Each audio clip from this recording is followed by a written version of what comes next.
Good afternoon, everybody. I hope you can see me and hear me. Good afternoon at this session about healthy aging at our Business Day Italy, which already started this morning. And this is already our fourth session of the day.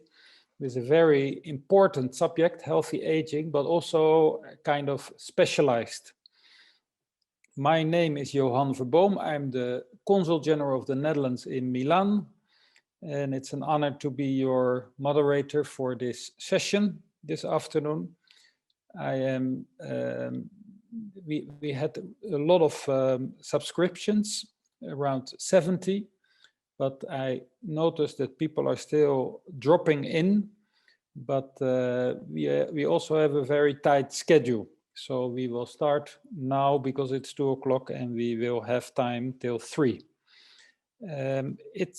Healthy aging is an extremely important subject, as I mentioned. That's why we also want to record this session.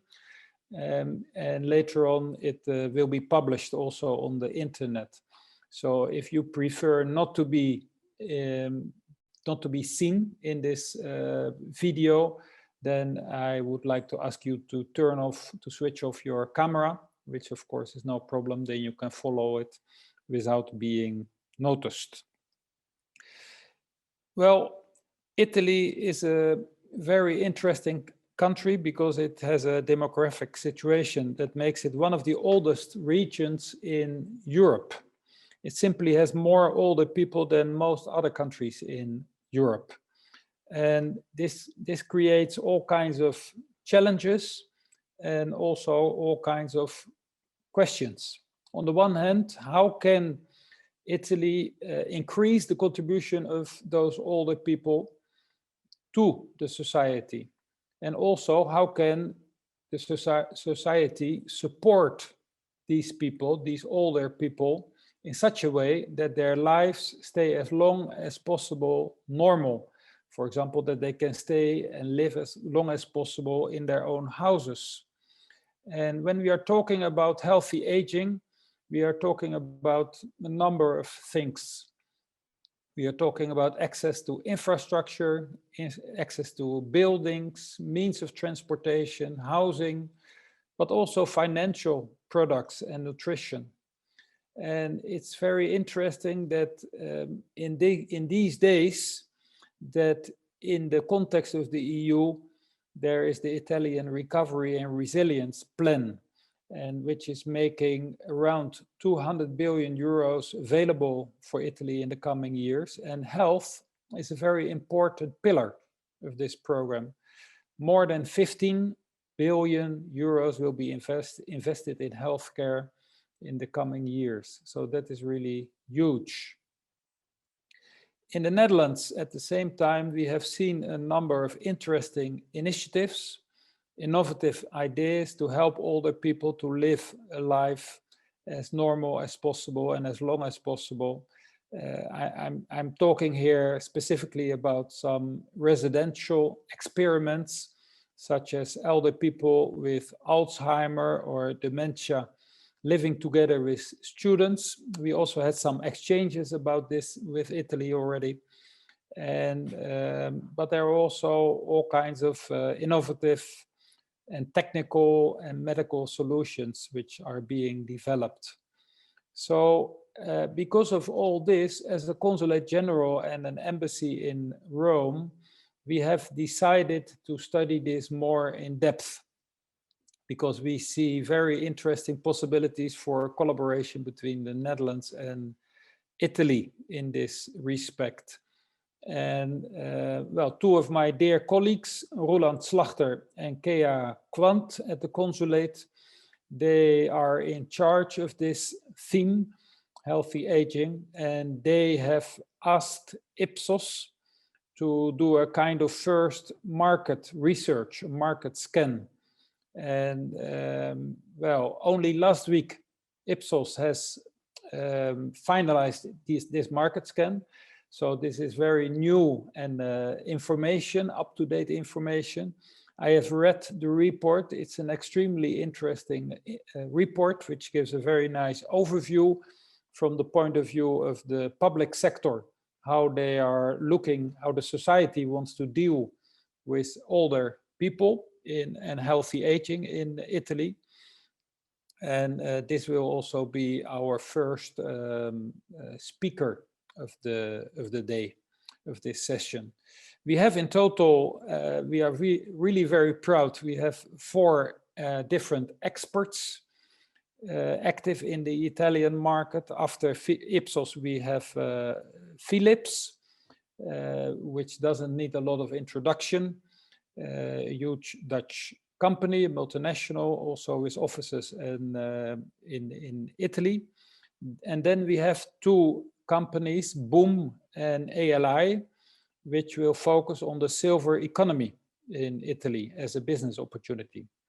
And at the end, we will hear briefly from my colleague Philip Evers from the Netherlands Enterprise Agency, the RVO in The Hague, about subsidy possibilities from the Dutch government.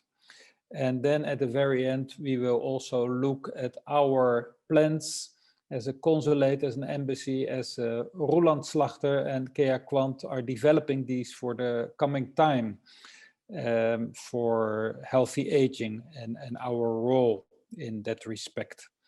Well, first I would like, as I mentioned, to start with Chiara Ferrari. She's in charge of public affairs at Ipsos Italy.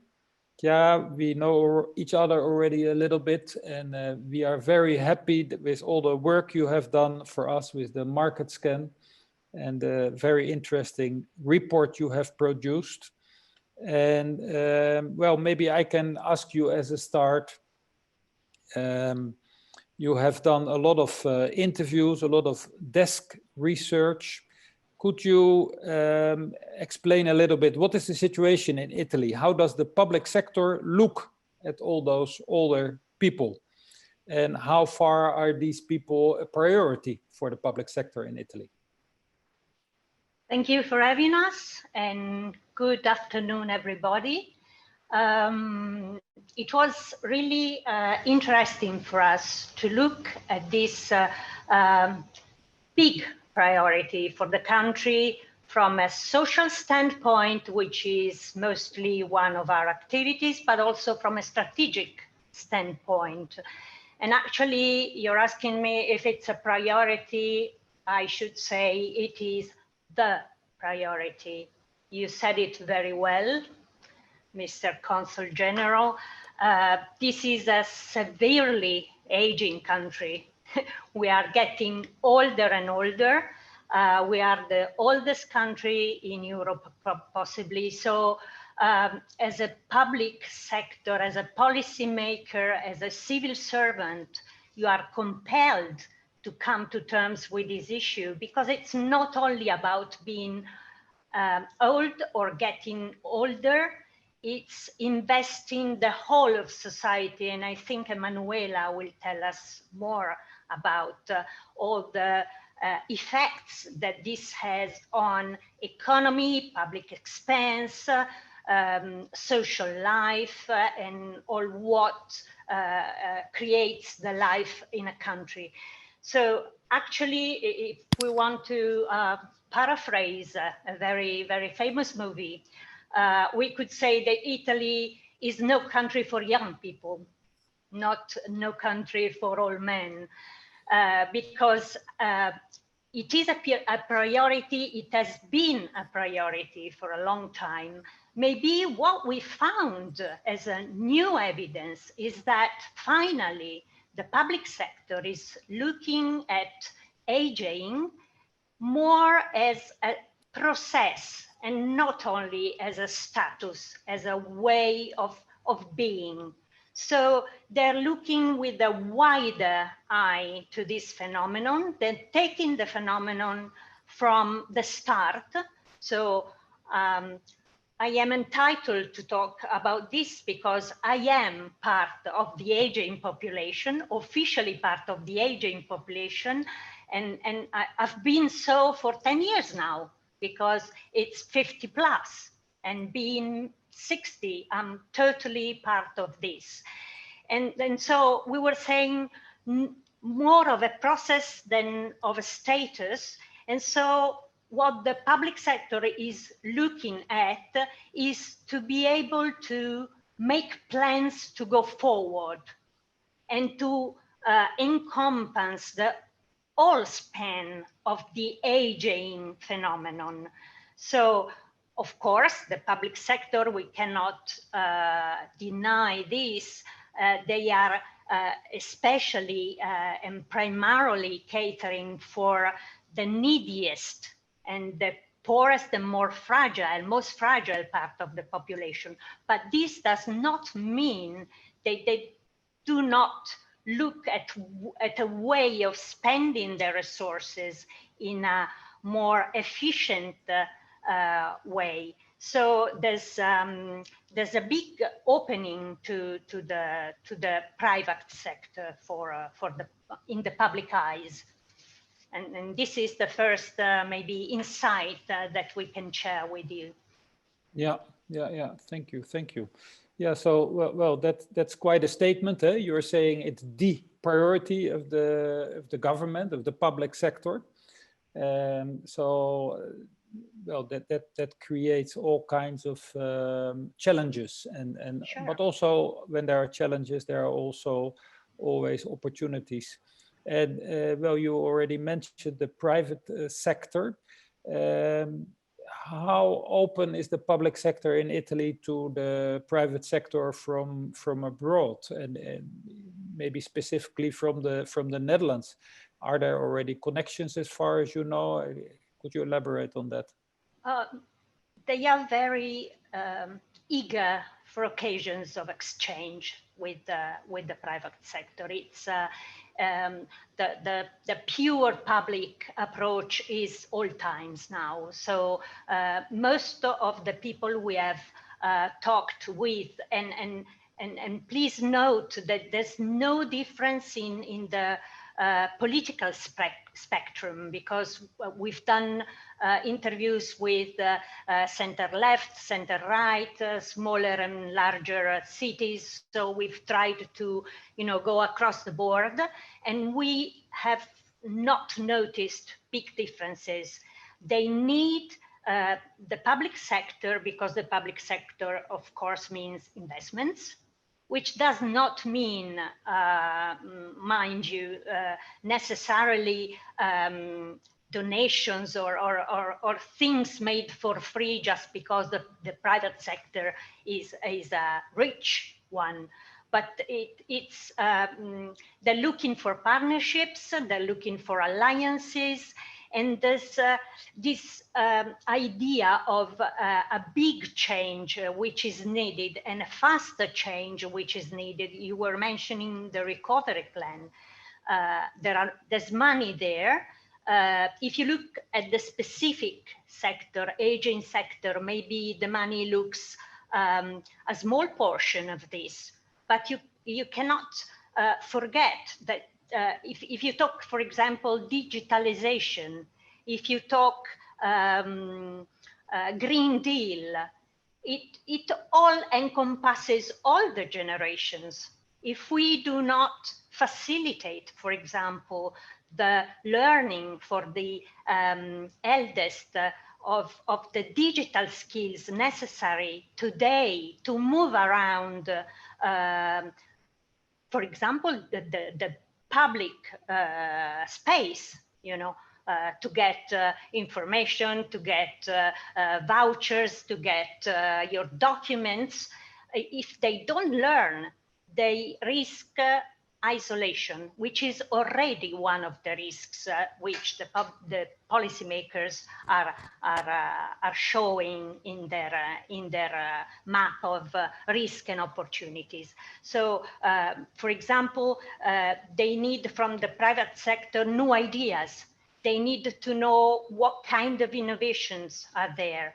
And you were talking about Netherlands. There's a nice insight about this, which is many of our respondents talked about northern countries as a model, as an inspiration, because they know, many of them know a lot about how foreign countries are dealing with the aging of the population, with the active aging policies. So they look at northern countries as inspiration. And I believe that if a consortium of Dutch enterprises should come and offer a new view, some best practices, some ideas, examples, it would be really more than welcome. Yeah, absolutely. Yeah. Thank you. And also very interesting to hear from you how you look at the Netherlands and to the Nordic countries. Yeah. For me as a Dutchman living in Milan, in Italy, I'm always impressed by how the Italian society is respecting older people. I think we can, in the Netherlands, we can really learn from Italy in that respect. Yeah, although one of the challenges, for example, now in the bigger cities is loneliness, because the old traditional nuclear family that you maybe have in mind looking at Italy is no more.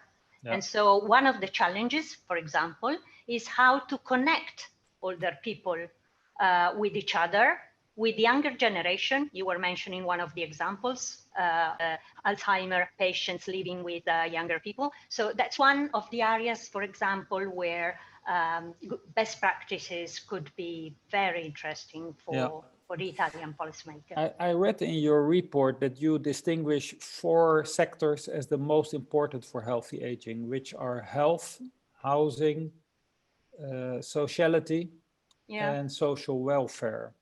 And at the same time, you're saying that health and housing are the most promising for cooperation with Dutch companies. Yes, we had a lot of both requests and examples from the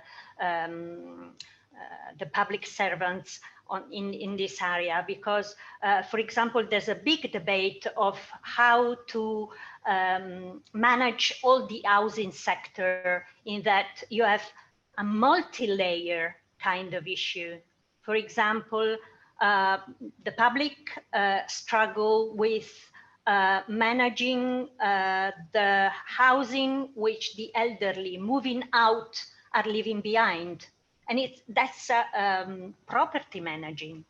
So someone told us, how do I manage lots and lots of flats in the center of my city, which are not good for the elderly? They have no lifts, they have a lot of barriers.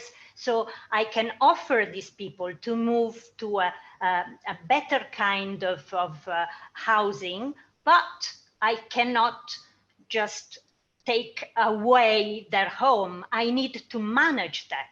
So, for example, property managing, or restructuring old buildings, or getting land at negotiated prices to build.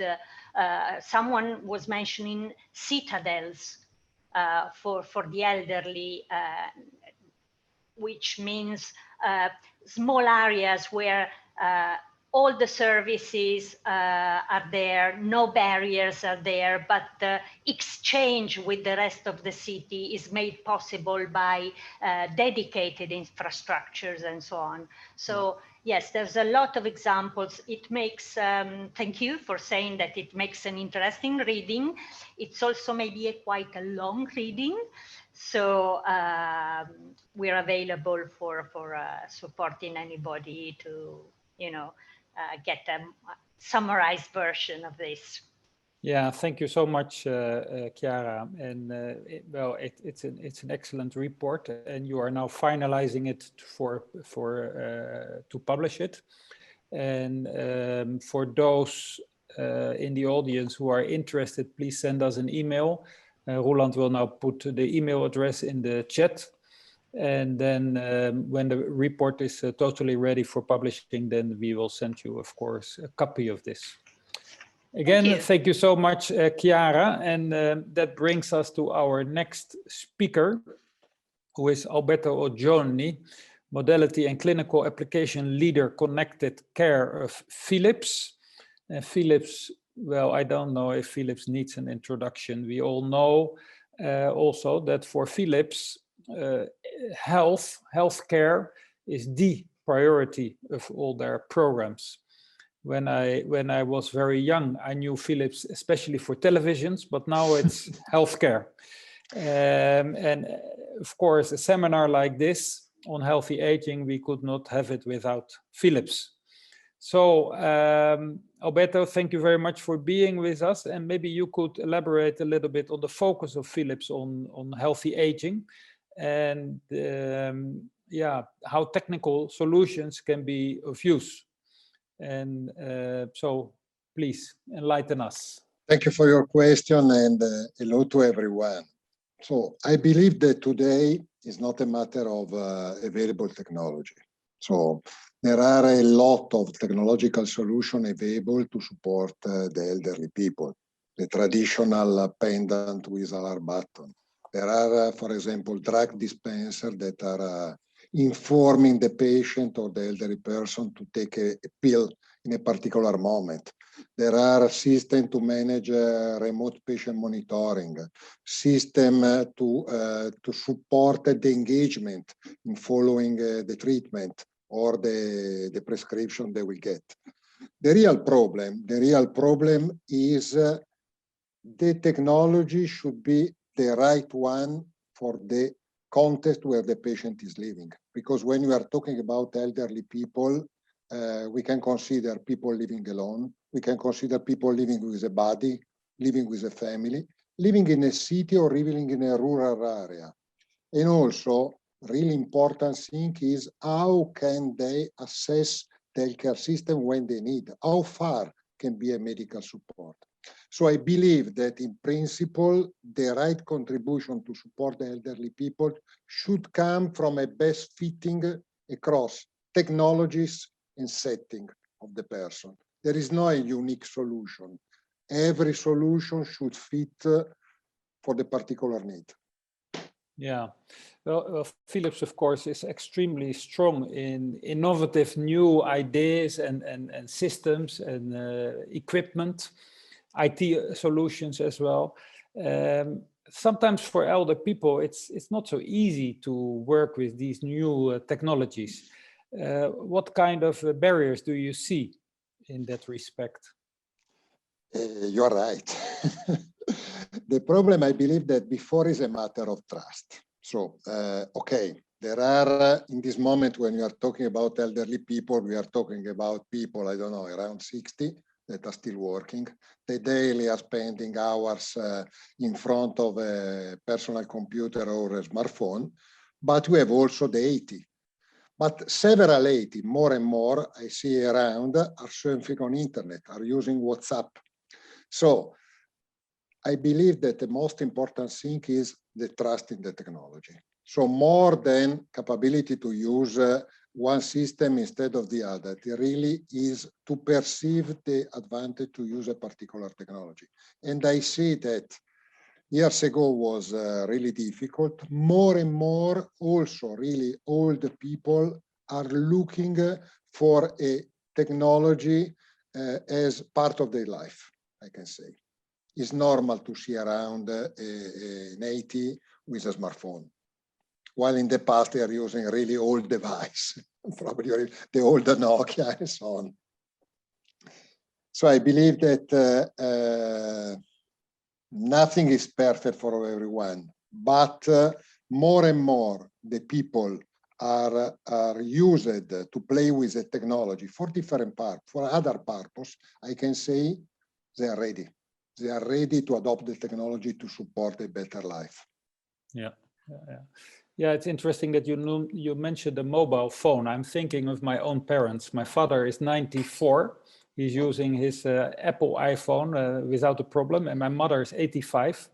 but he has a big problem in using it. He is really struggling with it. So how, when you have developed as a company a new solution or application, how do you make them acceptable? How do you introduce it?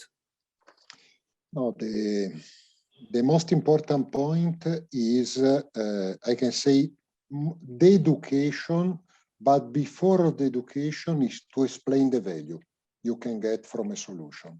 Because everyone is ready to learn at the moment, can perceive a value of making investment in terms of learning. So obviously, we as technological company, we have to support the best approach to learn, assuring that the patient or the person is making the best experience. But obviously, we cannot be alone. There is an important role of the social health system in this activity, because the technology is important, but the technology is not alone.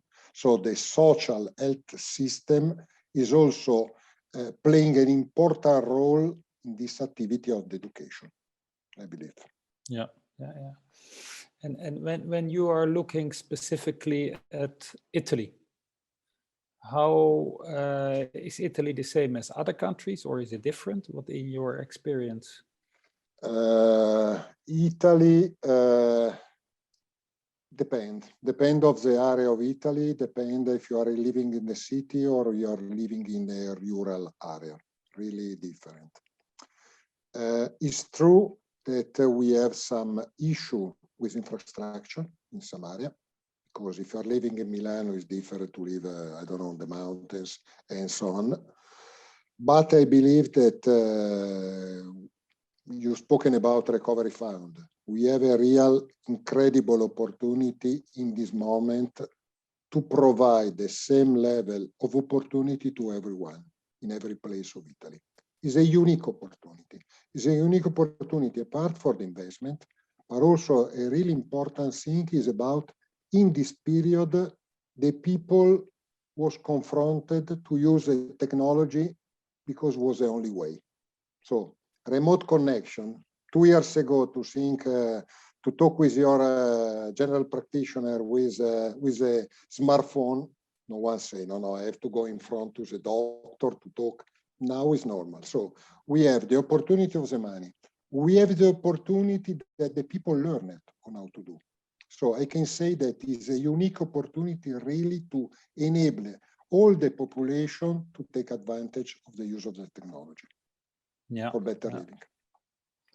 Well, thank you so much, Alberto. And we are looking forward to more interesting and innovative solutions Philips is developing and surprising us with. So thank you very much for being with us.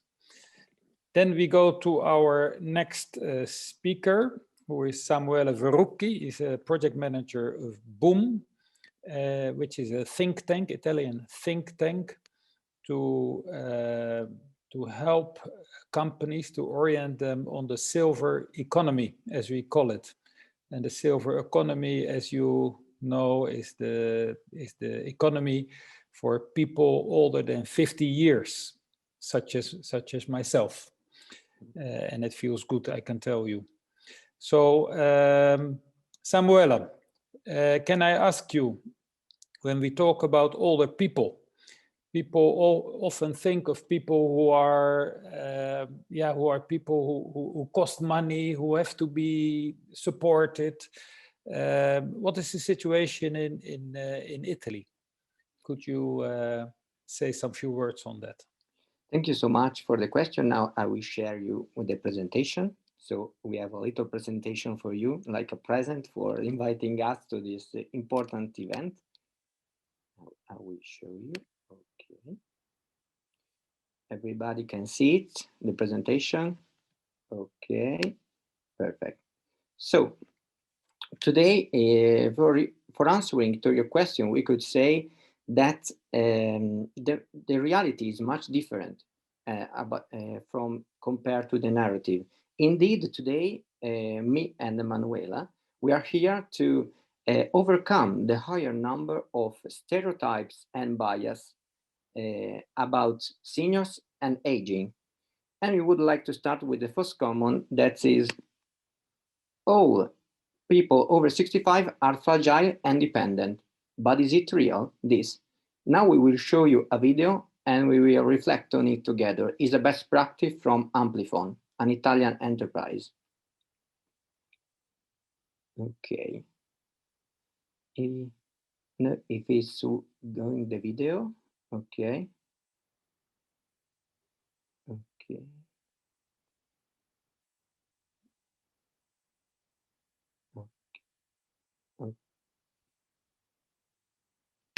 Okay, because we are checking for the video. Okay. Perfect. Am I old or not? Wait, don't answer.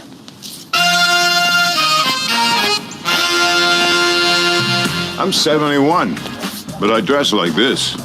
So? And if I told you I run 3 miles every morning, only now I get to run with my 3 grandchildren. Old or not old? And yes, I may have a lot of gray in my hair, but I still have flow.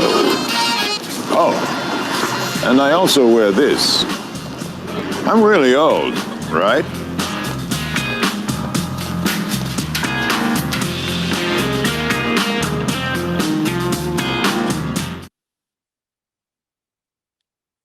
Okay, as you see in the video, the reality is much different, and I think that the video is representing really well what we are today. We are here today because indeed, also Amplifon recently have done a lot of changes, because after year and year of user research, interviews, and hearing assessment, they understand an important things, that is all the people, senior people are all different, especially that we have to overcome a common stereotypes, that is over 65 people is an homogeneous population group.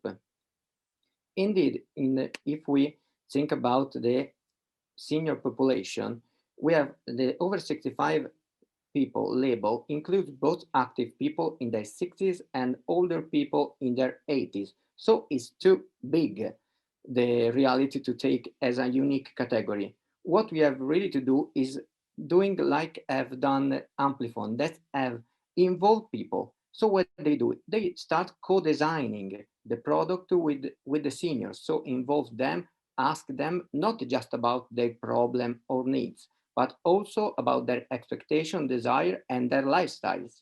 And which is the result of that? Is that everybody have better product on one end, and on the other end, we are also more satisfied customers. And this, I think, is a big result. But another important thing is that senior people need partners to co-design, and the partner could be you, the enterprise that are here to listen to us, because they need someone that guide them to this evolution. About another interesting common stereotypes is that over 65 people are struggling to make ends meet. But the reality is also in this case is much different if we see at the data. Indeed, we have 13.8 million over 65 people in Italy, and the not self-sufficient is just the 20%. The 80% are active people.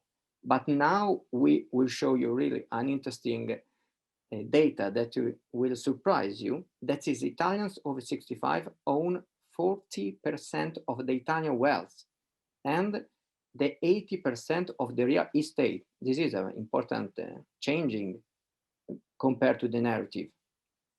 And this is a recent research done by Census and Istat. But moreover, the senior wealth have created something more, something really, really interesting. That is a new economy. That is, as you say, it's called silver economy. That in Europe have a value of 3.7 trillion per year, 200 billion euro just in Italy.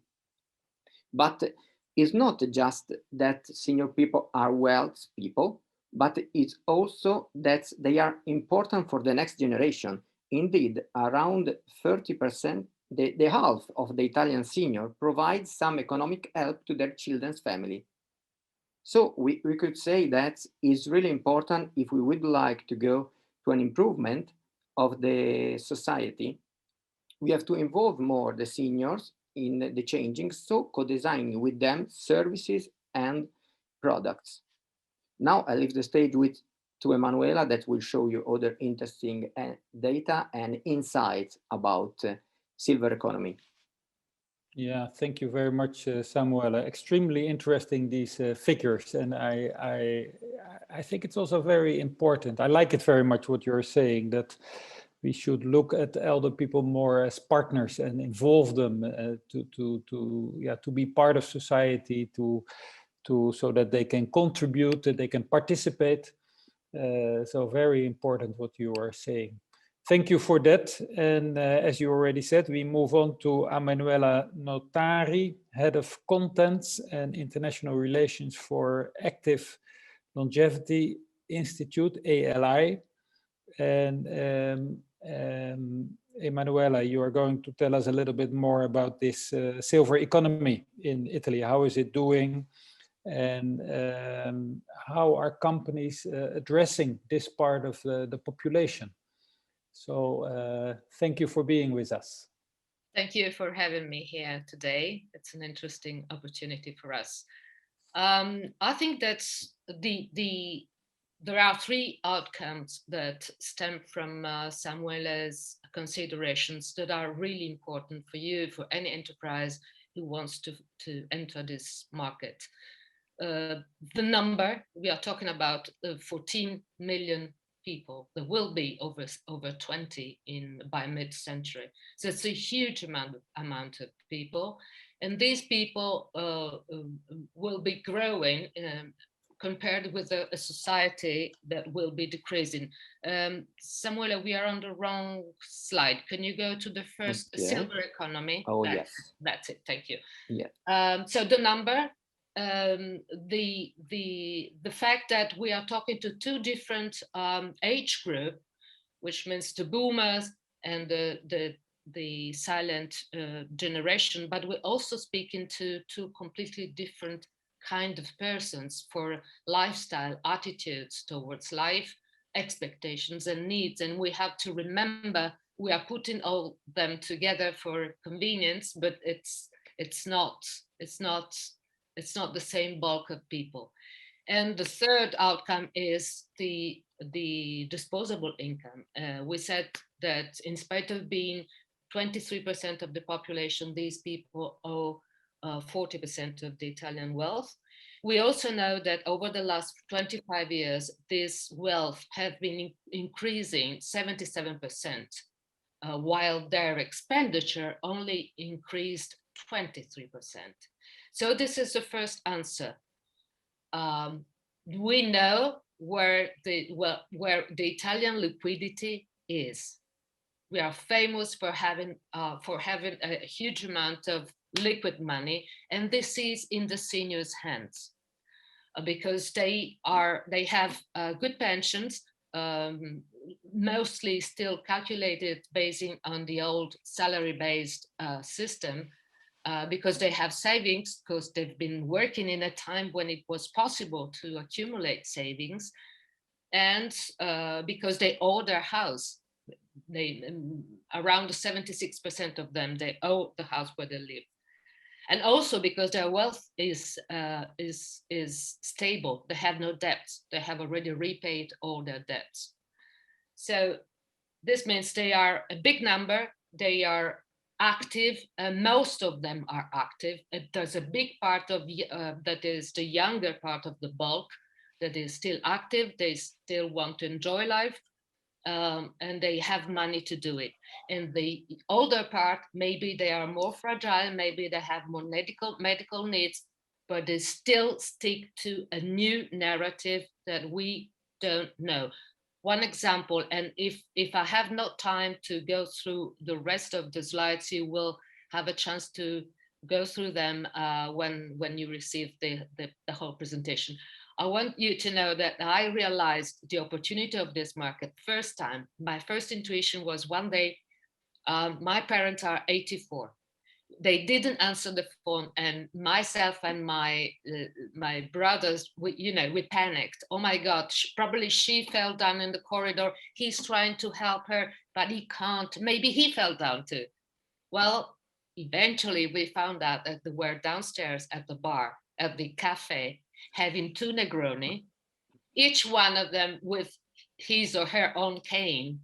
But that's being 85 in Italy today. So don't underestimate what they might need or want or expect.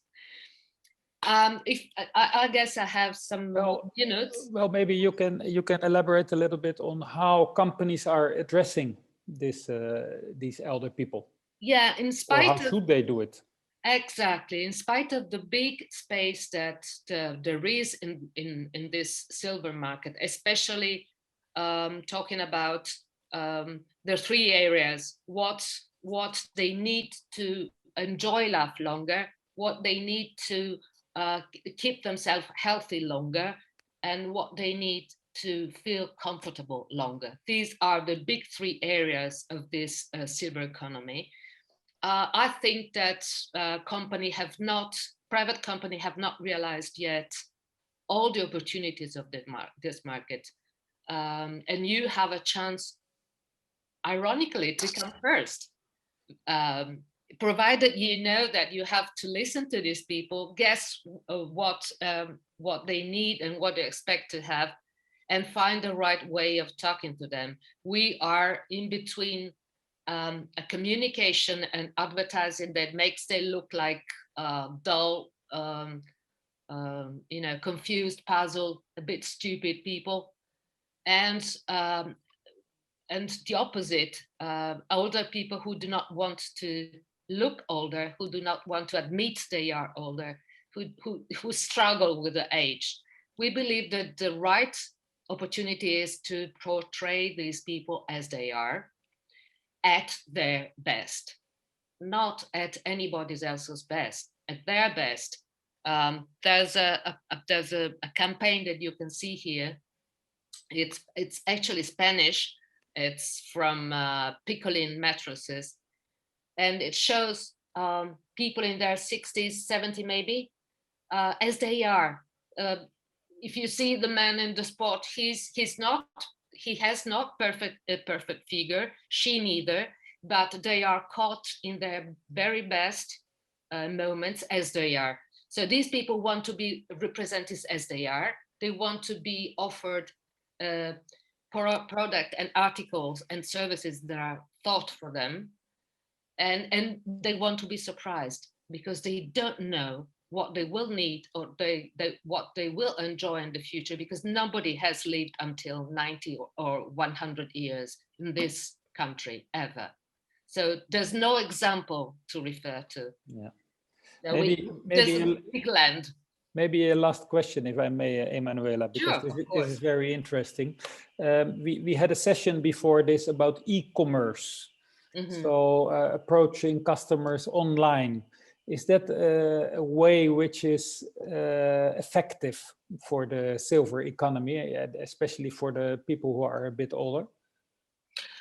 Well, obviously, the younger part is more active online, but we've been surprised by the number of people who made purchases online during the lockdowns.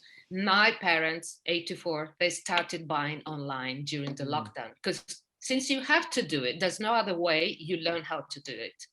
So the younger part will not struggle to manage how to buy on the internet, provided that we give them all the security tools, because they want to feel safe if they pay online, if they use the credit card. And this is a big market that will probably boost in Italy the financial for elders, the financial for seniors, that is still to be developed in Italy. Yeah. But even the older one, I don't think that, of course, they will probably go back to retail in for a big part of their purchases as soon as they can. But once you learn how to manage to have your best, I don't know, your preferred wine directly delivered at home without having to go to the supermarket carrying the bottles yourself. I think they will stick to it. It's too comfortable. Yeah, thank you very much. Thank you so much. And we could talk for a very long time, but unfortunately, time doesn't allow us. I'm sorry. I'm sorry. But we have a way, which is the B2 Match platform, which is behind the platform which we are using now to communicate with each other. And on the platform, it's also very easy to locate other people who are in the conference and to get in touch with them. So I would really like to encourage the audience to take a look there. And if you want to speak to Samuele or to Emanuela, please do so for further information. All right, we will be glad to answer. Thank you for the opportunity. And also, it's as I said at the beginning, it's possible to send us an email.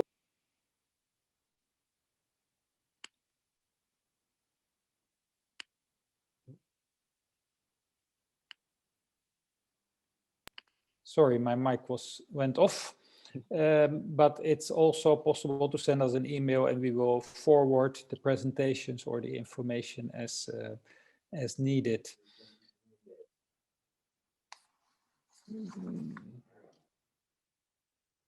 Some technical problems. You could not see me. That was not the biggest problem, but still. With that, we move to our last speaker, who is my very dear colleague, Philip Evers of the RWO, the government institution in the Netherlands, which is supporting Dutch companies to work abroad. And he will briefly outline the subsidy schemes which are available and which are relevant for this sector of healthy aging.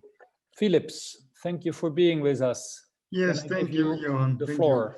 Yeah, the Netherlands Enterprise Agency, RWO. I'm a business development coach there, and it's my job to help entrepreneurs with their activities abroad.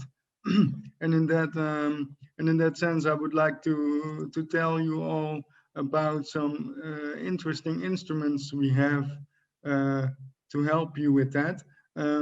Our instruments can be divided in two subcategories: instruments for individual entrepreneurs and instruments for collective groups of entrepreneurs. When I start off with the individual instruments, the first one I would like to mention is customized country information, which we can answer some of your basic questions about doing business in Italy. The second one that's interesting is customized business partner support. In this way, we can try to support you in your search for the right business partner. And of course, we do this all with the embassy and the consulate, of course. One of my favorite instruments for individual entrepreneurs is the SEB voucher program we have, in which you can apply for vouchers that will help you with all sorts of things in the field of, among others, market entry, missions, and individual trade fair participations, for instance.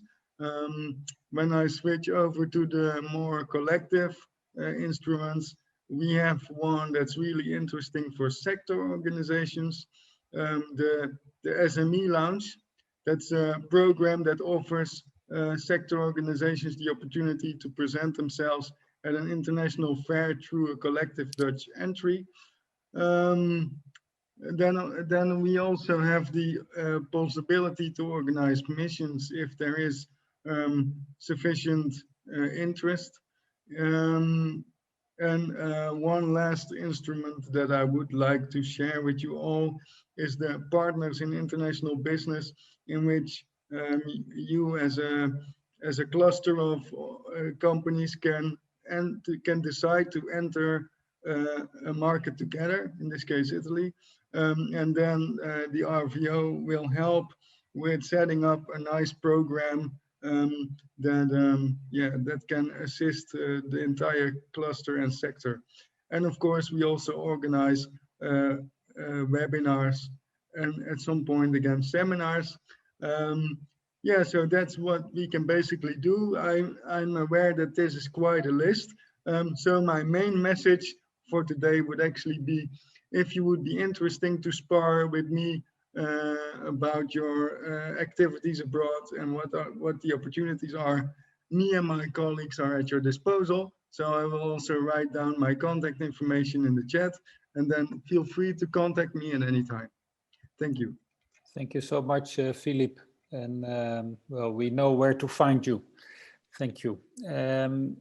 We don't see, there are no questions in the chat, which is okay. But I have one burning question myself. And that is, I'm wondering what the influence is of COVID on the sector of healthy aging. And Emanuela already said a little bit about this, but maybe Chiara from Ipsos, from your point of view, what is the influence according to you? Well, I would say that the pandemic has had the same influence everywhere on the aging sector as in other sectors. In some instances, it has worked as a magnifying lens.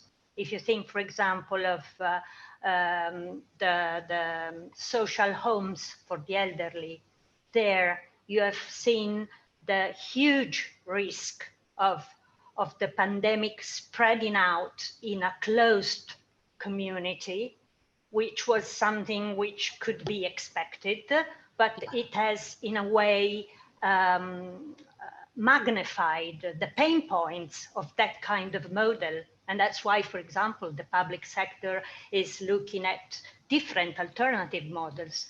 In some other ways, it has worked as an accelerator. Emanuela was talking about our parents. My mom is nearly 90. She also is talking to her general practitioner via WhatsApp. She's buying things on the internet. But that was an obligation. They were closed in their homes. The alternative was dying of hunger, solitude, whatever. And as Alberto was saying this, it's important to get leverage of what has happened via the COVID. So, and the technology should, I was talking about this with Google. Google was telling us it is important that resources are directed at making technology friendly, simple, intuitive, not something, you know, for specialists or for young people, because we must have a look at this country and be aware that we have almost 15 million people over 65, and you know, with the, so COVID was not only about bad news. Yeah, well, it's that's also a lot about opportunities, which we must take. Yeah, thank you, and that's a nice bridge to Alberto for the. From the technical point of view, Alberto, what is, according to you, the influence of COVID? Have totally new innovations started, or? COVID, what we have seen in the last year and a half now is that the world, okay, new technology and so on are coming. We will see now mainly from pharma company and so on, more than from us. But what is changing a lot, the process, the attitude of the people, the approach to health system, for example. We learn to approach a system in a different way. really different. So more than the technology, probably we made a big step ahead. Everyone made a big step ahead in learning on how to interact with the system in a more efficient way. And vice versa, the health system learned also on how to interact with the people in a different way. It's a lot of bad things in COVID, but one good thing, probably the learning. Yeah. Well, thank you all very much. And well, I think I can conclude that this seminar is very encouraging in a way that we can conclude that healthy aging is a very extremely important sector, which deserves a lot of attention, and also which where there's a lot of potential for more collaboration between the Netherlands and Italy. And well, you now see a slide where which is outlining our plans as a consulate general. First, we will, as I mentioned before, we will make the report, which is very interesting and prepared by Ipsos. We will make that available when it is ready in the coming weeks. And then we have to do some further research on where are the possibilities on the Dutch side also, because then we want to bring them together, the Dutch and the Italian side, as is our role as well. And after that, the slide, can it come back, please? After that, our idea is that we are looking at a very important event in October, which is in Trieste. This is a European forum, AAL, which stands for active and assisted living, also in the context of healthy aging, a huge program by the EU. And in October, we think it would be interesting to participate there also with adequate Dutch representation. And then we are also looking at the next year. In March, there will be a big fair, a huge fair, Expo Sanita, where we would like to have a Dutch pavilion at this fair. This is in Bologna. And in this way, we would like to promote, to encourage interaction between Dutch entrepreneurs and Italian players in this field.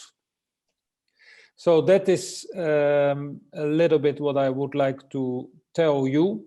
I would like to thank very much the speakers for their excellent presentations, very instructive, very useful.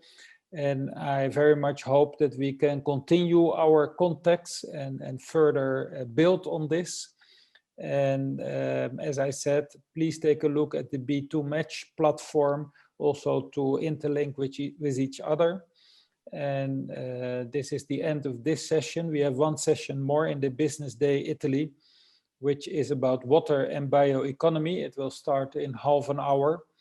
But for those who are going to do other things, I wish you a very nice day. And also a big thank you to all the participants. Thank you. Thanks a lot. Thanks a lot. Thank you. Thank you and Goodbye. arrivederci. Arrivederci. Arrivederci.